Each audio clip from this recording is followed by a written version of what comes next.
So in this session we will be discussing about elementary particles, what are the elementary particles, and the fundamental interactions. There are interactions in nature, what are the fundamental interactions, and the elementary particles, how are they classified. So the classification of the elementary particles, and we have something called particles and antiparticles. So we will be able to explain and give some example. So elementary particles, they are all fundamental building blocks of matter. So we know any material you take, it will consist of molecules, and the molecules are made up of atoms, and atom is made up of neutron, proton, electron, and then they want to break the neutron and see what happens. So is it only neutron, proton, electron, or is there more fundamental particles? So at high energy they are able to find out more particles, not only neutron, proton, electron. Therefore, it is an exciting field to see what are the basic particles which are building the universe or any matter. Fundamental building blocks of matter, they are called elementary particles or fundamental particles.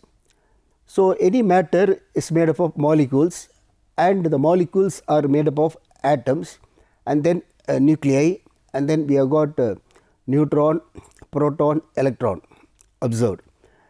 Now at high energy more particles are observed. So this what we have just discussed here, said here, nuclei, neutron, proton, all in MeV energy level. When you go to higher energy level, you are able to see more particles involved, more particles, especially in the cosmic radiation where the energy is in GeV, we are able to observe more particles. Therefore, we are more inquisitive about that, and we want to know how are the particles divided or classified. Now, what are the fundamental interactions in nature? There are only 4 interactions in nature, or 4 types of forces in nature. So the 4 basic forces in nature in which all physics can be explained. We have got one gravitational. We have got gravitational force that we know, and then we have got Coulomb force, that is electromagnetic force between charged particles, and we have got we want to know how the neutrons and protons are held together, that is nuclear force, and there is another force called weak force. A neutrino which is carrying energy is not delivering its energy to any matter, so it is a weak force there. So these are the 4 forces in nature, and we will just go one by one. So the gravitational force was the earliest one which was established by Newton, that is the earliest one. So that is, gravitational force is between any object and earth, that is you and me, or between you and earth, me and earth. So or any object is attracted towards earth, that is gravitational force, and also between moon and earth, or sun and earth, so celestial bodies. So that is also, we know the gravitational force, and we know that any object if you throw, it will only come back to the earth. So which means it is attractive, it is never repulsive, it is only attractive. Therefore we are just putting from the observation, we are just writing the characteristics. Gravitational, it is between any object and earth, or between celestial bodies, and it is always attractive force. Now we will go to the next one. We said 4 forces. We will go to the next one, electromagnetic force, or it is Coulomb. The gravitational force was proposed and established by Newton, and this electromagnetic force by Coulomb. We know the Coulomb law of between charged particles.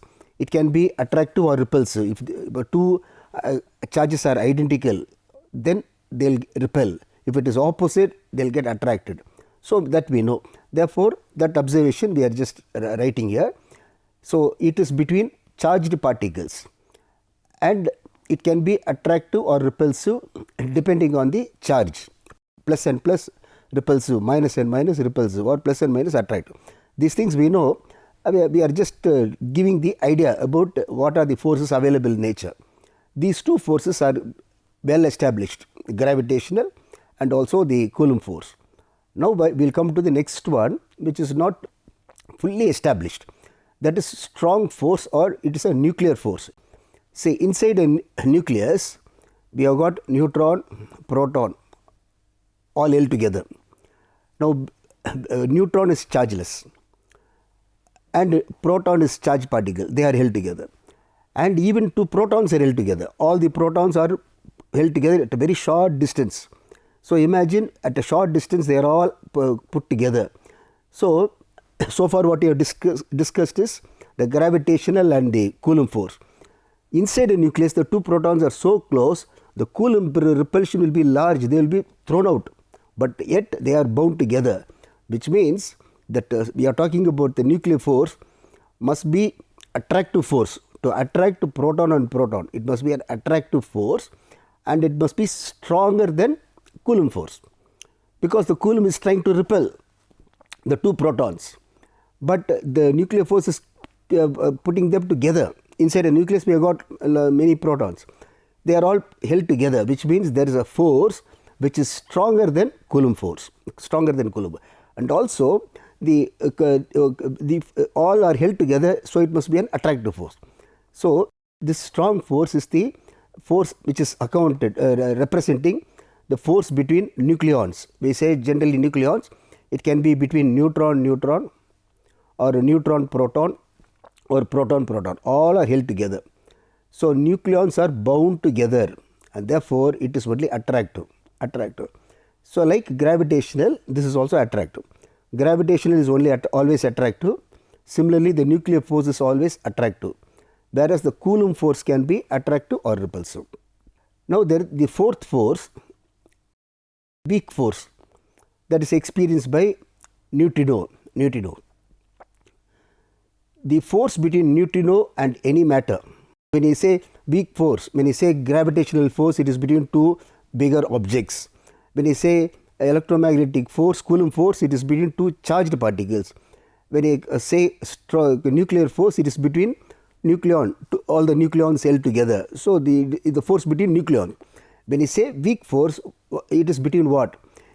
The neutrino and any matter. So the neutrino is not able to interact with any matter. We are not able to visualize that. Therefore, it is a very weak force. So the force between neutrino and any matter is a weak force. In beta decay, neutrino carries missing energy. Already beta decay we had studied, and we will just try to recall that. Beta particle comes out from a nucleus, and the beta particle is supposed to have some energy. Suppose what energy it has to bring out?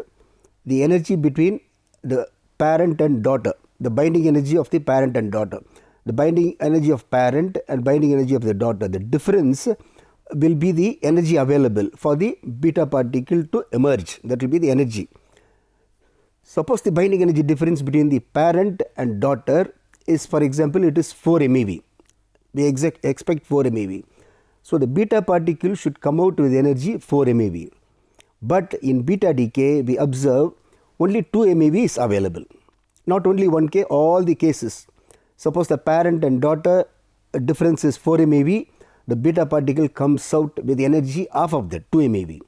Suppose the difference is 3 MeV, the beta particle comes out with energy 1.5 MeV, which means everywhere there is some missing part, missing energy.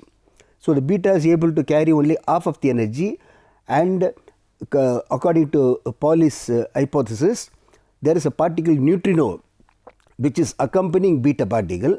Beta doesn't come alone. Along with beta, always get neutrino. Along with beta minus, we get what we call antineutrino. Along with beta plus, we get neutrino. Therefore, that neutrino is carrying the missing energy.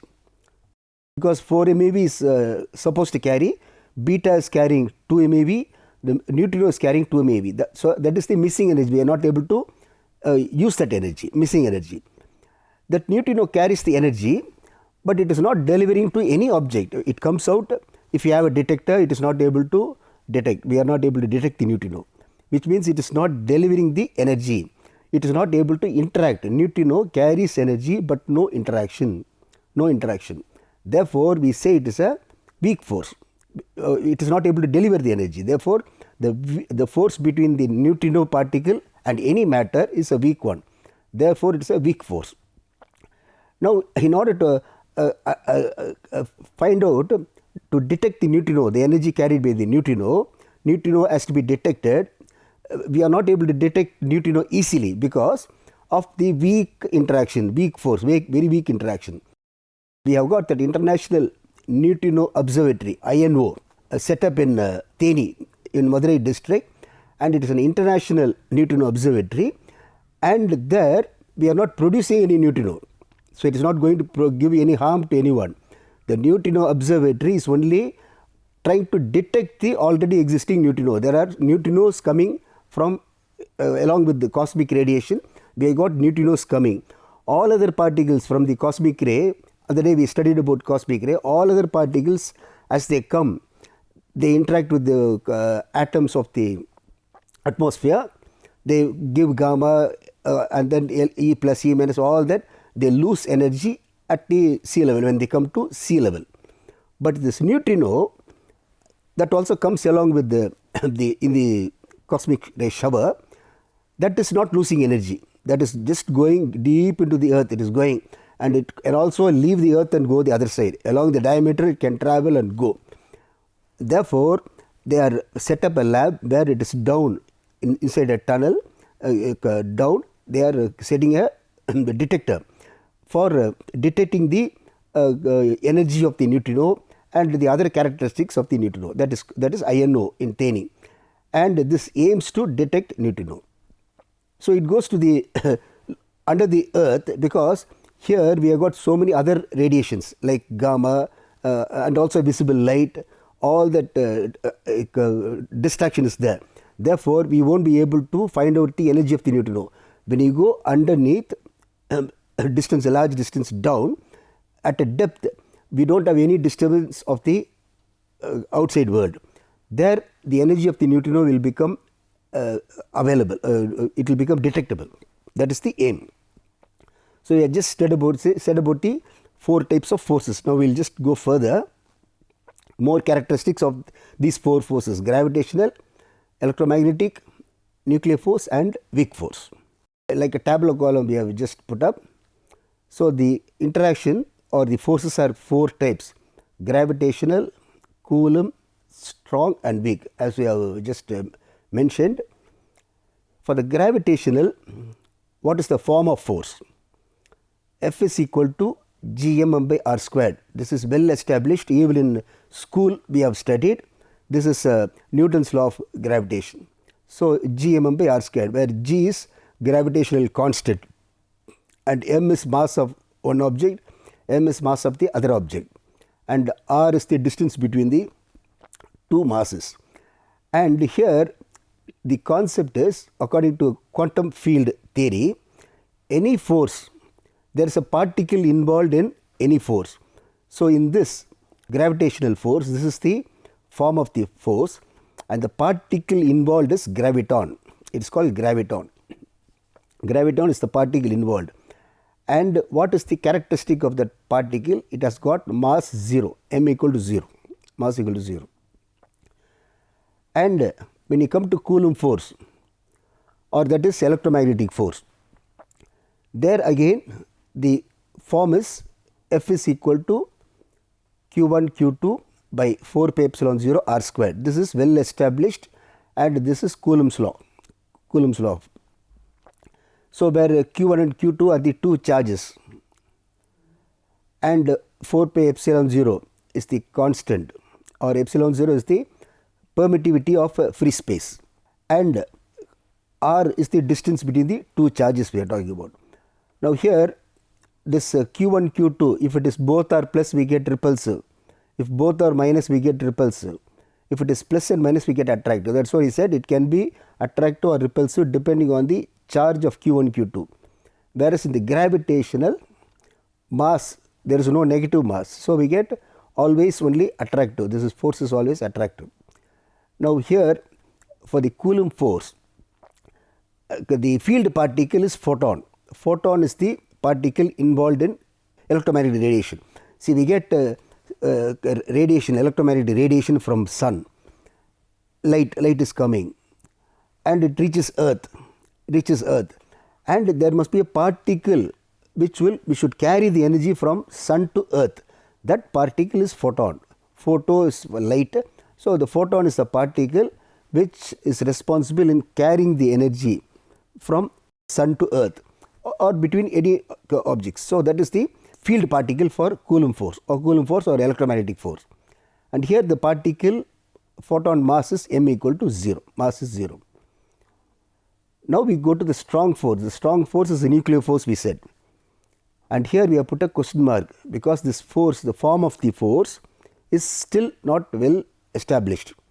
Yukawa gave one formula, Yukawa potential, that is also to some extent serving the purpose, but it is not completely established.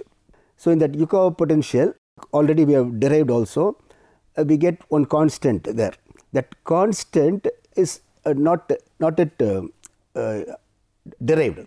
Therefore, we are not able to use that in calculating the nuclear force. See, whereas if we go here, gravitational force, G is the gravitational constant which was well established. So Newton gave this formula. Just with this formula, we will not be able to do any purposeful work, but G has to be determined. G was determined. If you remember in schools we studied, G was determined by Boy's method and also Cavendish method.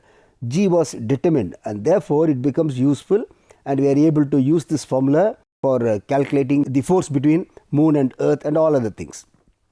Similarly here, this 4 pi epsilon 0, 1 by 4 pi epsilon 0 was established, found out to be 9 into 10 power 9. We are not going into detail. So which means we are just telling it has been established. Here in the strong force, we have got the Yukawa potential. There is a constant involved. We are not writing the equation. We have got a constant involved, but that constant is yet to be established. Therefore, we are not able to use that. So still there is a question mark.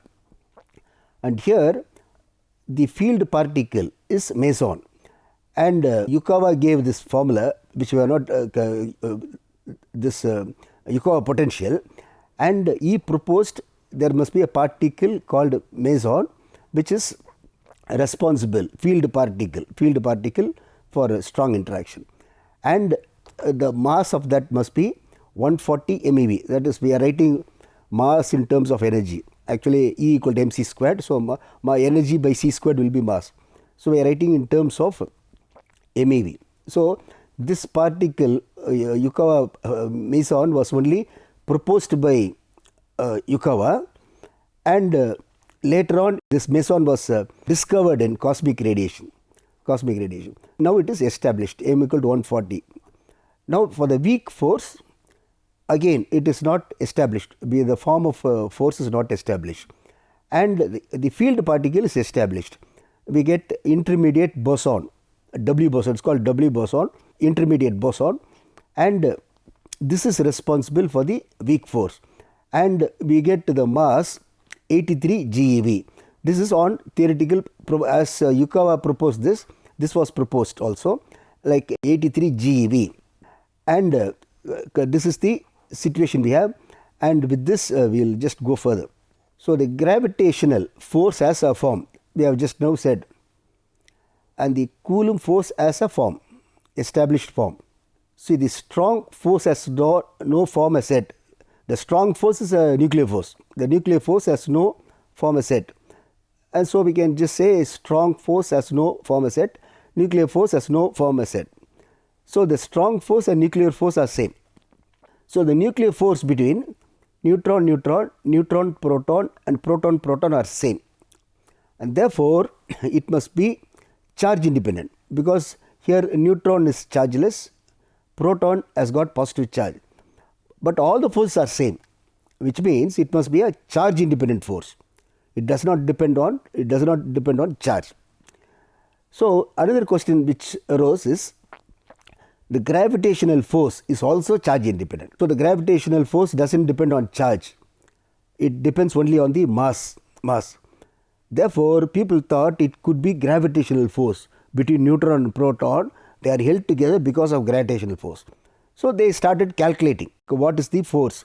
So the gravitational force also charge independent, but when they calculated, they found that it is negligible, magnitude is negligible. When compared to the Coulomb force, between two proton there is Coulomb repulsion. and between two proton there is gravitational attraction. But the gravitational attraction is negligible compared to Coulomb repulsion, and therefore gravitational force cannot account for the binding nature. That is what we just put up here. Fg, that is gravitational force, gm by r squared, and we are just substituting the standard values. So for G, capital G, gravitational constant 6.67 10 power minus 11, and mass, that is here we are calculating mass of two nucleons, neutron and proton. So they are in the order 10 power minus 27. So we are just writing 10 power minus 27, 10 power minus 27, because it can be neutron proton or proton proton or neutron proton. So the order is same. And at the internucleon distance, which is 10 power minus 15 meter. So 10 power minus 15 meter squared. So if you substitute this, I am getting numerator 10 power minus 64 and 10 power minus 30 at the denominator, and we get 10 power minus 34. That is the force, the newtons, so many newtons we get, which is attractive, gravitational, 10 power minus 34. At internuclear distance, we get at a distance of 10 power minus 15. So you just remember, we will go to the next slide. Fg, the gravitational force between two nucleons, is 10 power minus 34. Just keep in mind, here we will calculate the Coulomb repulsive force. The Coulomb repulsion between the protons will be Fc equal to Q1 Q2 by 4 pi epsilon 0 r squared. And here the 4 pi epsilon 0 r squared, 1 by 4 pi epsilon 0 is 10 power, roughly 10 power 10. So we have just written here. The charges between two proton, the charge is 1.6 into 10 power minus 19. So the order we are writing as 10 power minus 38. We are only thinking of the order. R squared, so r squared is 10 power, r is 10 power minus 15. So r squared 10 power minus 30 we get. So if we substitute, I will be getting 10 power 2. So the Coulomb repulsion is 10 power 2 Newton, whereas the gravitational was 10 power minus 34. So you see the difference. Therefore, gravitational is not responsible for holding the nucleons together. So that is the end statement we make. Fg is much smaller than Fc. The gravitational is much smaller than the Coulomb. Therefore, Fg cannot account for nuclear binding. Now we will go to the next one. Nuclear force should be more than must be able to more than compensate repulsive Coulomb force. So the force must be more than compensate. So if it is just compensating, it will be loosely bound. If the attraction is equal to repulsion, then it will be bound. But here it is held together. So the nuclear force should more than compensate the repulsive Coulomb force. Thus, that nuclear force is much greater than the Coulomb force. Nuclear force is much greater than Coulomb force for the binding nucleons. Nuclear force is strong but short ranged. It is short range we say because when the nuclear between two protons there is very good attraction within the nucleus, but once the proton comes out they get repelled. So the nuclear force is falls to zero within the nuclear radius. It is not able to come, the range is not able to come out of the nucleus, which means within 10 power minus 15 meter the force is so strong and becomes zero, because the nuclear force is not felt outside the nucleus. Now weak force, again the weak force has no form as set. So we have just said about the nuclear force, to some extent we have got some idea, but the weak force has no form as set. Now we will go to the classification of elementary particles. So we find, as we said, we are able to find large number of particles involved. So we just see how you can classify them. The classification, they are classified based on mass, interaction and spin. Mass of the particle, interaction of the particle and spin of the particle. There are three headings under which they are classified.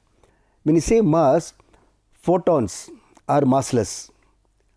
Then we get massless particle, then particles with mass, and then medium mass, heavy mass. So we go that way. Photons are massless. Similarly, gravitons also massless. Then we got the next is leptons, light particles. Light particles with the mass much smaller than mass of the electron. mass of electron lower than mass of electron or equal to mass of electron. Example will be beta particle, positron, E plus, this is positron, and neutrino and antineutrino. These are all light particles. Electron and positron have got mass equal to mass of electron, but a neutrino has got much smaller mass. So they are called leptons. Light particles are called leptons. Then we got mesons. L is for light, very light particles. And mesons are medium mass. M you can take for medium mass particles. Then when you get medium mass, here the mass is between 200 times mass of electron to 1000 times mass of electron. So examples will be pi meson. Pi mesons are called pions. Mu mesons are called muons. K mesons are called kaons. So here the mass will be 273 MeV, 200 MeV and 970 MeV. So we are getting, these are all medium mass particles. Then we have baryons. Baryons are heavy particles like neutron and proton. Neutron and proton are baryons, heavy particles. Here the mass will be about 2000 times mass of the electron. So example will be neutron, proton. Then we have got hyperons. Hyperons, which they are all heavy particles, much heavier. So here it is about 2000 MeV, but here it is much greater. Heavy particles mass much greater than 2000 MeV. So here we have got example lambda, sigma, psi. So these particles, they decay in 0.9 nanosecond, 10 power minus 9 second. Very short duration they decay. So only in cosmic radiation they found out these particles, but they decay at a fast rate. So all the particles involved here, only neutron, proton, electron, they are easily understandable because in any atom we have got these things.